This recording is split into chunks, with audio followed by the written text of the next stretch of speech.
જય ગૌ માતા.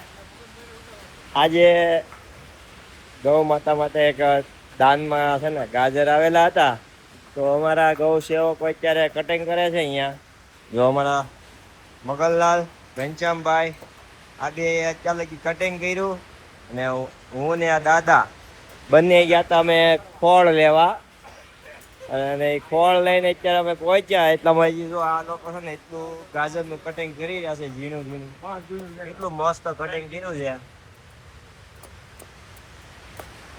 આ ગાજર નું કટિંગ અમારા ગૌ માતા ને આજે ખવડાવવાના છે ગાજર. અમારા બીજા ગૌ માતા અહીંયા પાછળ છૂટા છે. આ બધા ગૌ માતા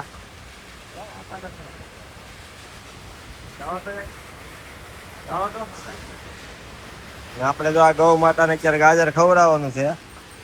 પૂરી દયા ગૌ માતા જો આખા ખાઈ જાય છે. તો આ તો ઝીણું કટિંગ કર્યું છે, કેમ કે નાની નાની ગૌ માતા છે ને એના માટે આ ઝીણું કટિંગ છે. એટલે બિચારા એને પણ ખાતા ફાવે ને એટલા માટે કટિંગ કરવાનું છે આપણે, બરોબર ને? તો આ અમારા ધનાભાઈ નું એક ફૂડો લઈને બેસી ગયા છે.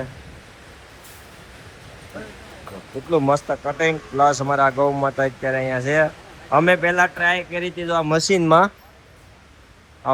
ટ્રાય કરી તો એટલો થોડોક મોટો રહી ગયા તા, કટિંગ બરોબર થયું નહીં. એટલે એટલા માટે આજે અત્યારે અમે આ ઓલાથી ચાલુ કર્યું,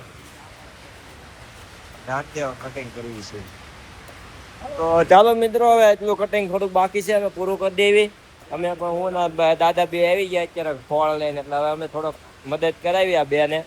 એમ કહે છે કે અમે થાકી ગયા, એટલે એને થોડીક મદદ કરાવી લેવી. તો ચાલો મિત્રો, જય ગૌ માતા.